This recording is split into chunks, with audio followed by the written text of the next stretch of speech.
going to make it our business to come here almost every other day until the reforms and the changes we intend to see here are not only achieved but also sustained.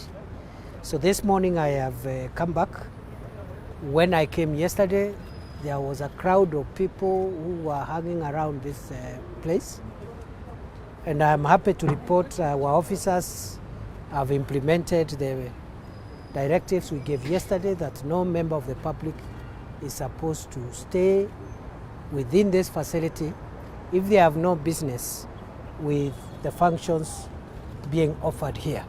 So I'm very happy that our officers here, especially the law enforcement officers, have implemented that decision. We have further directed that no cars will also be allowed to remain stationary around here, and the only cars that will be allowed around here are cars that are dropping off passengers, whether members of staff or even visitors who are coming to this building. And I explained the reason yesterday, that the process which is going on here is a sensitive process. It must continue, it must proceed in a safe environment. And other than that, I think inside here, as you can see, there is a lot of order. Every day is better than the previous day. I have witnessed much more order than I found here yesterday. Again, I thank our staff, because they are the ones who are getting these matters achieved. So today it's a bit more orderly.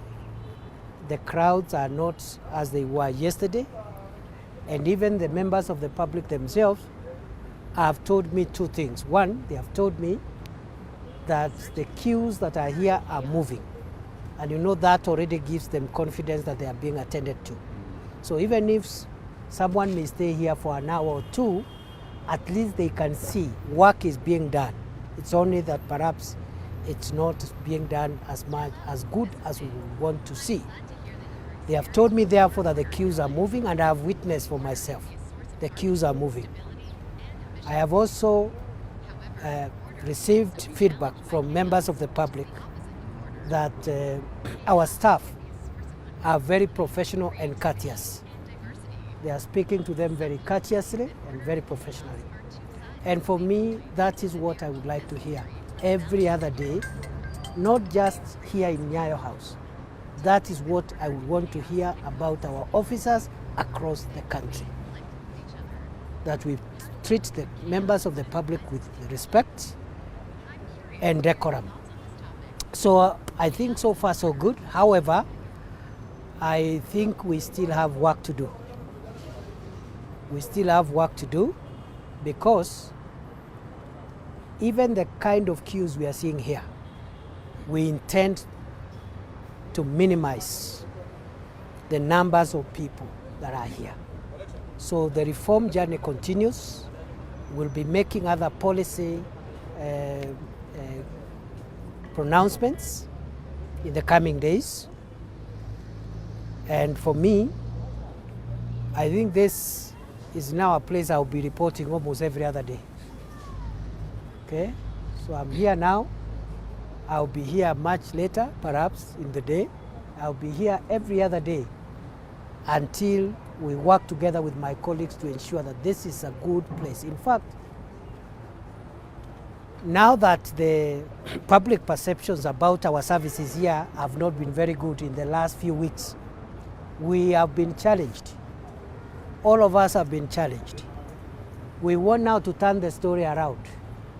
This place is going to be the most efficient service delivery point, not just in our ministry, but also we want to strive to be number one across the public sector.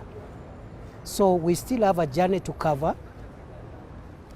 We have not fully addressed the production issue. Our production of passports is still below the demand. We will bring normalcy by first addressing the entire backlog, and once the backlog is completely removed, we will stick to the directive that I gave in February, which is every applicant of a passport must receive it within 7 working days. And if it is an emergency, they must receive their document, their passport, within 24 hours. Once we sustain that objective, we will bring that timeline down again, but we want to go step by step. Once we achieve the 1 week timeline for the passport to be availed, we'll set a new target, and by that time we'll have acquired more equipment, more printers, and we'll have invested a little more in more personnel and more facilities, including computers and IT technology. So the long story is this: the journey that we have started here, we are committed to complete it. Number 2,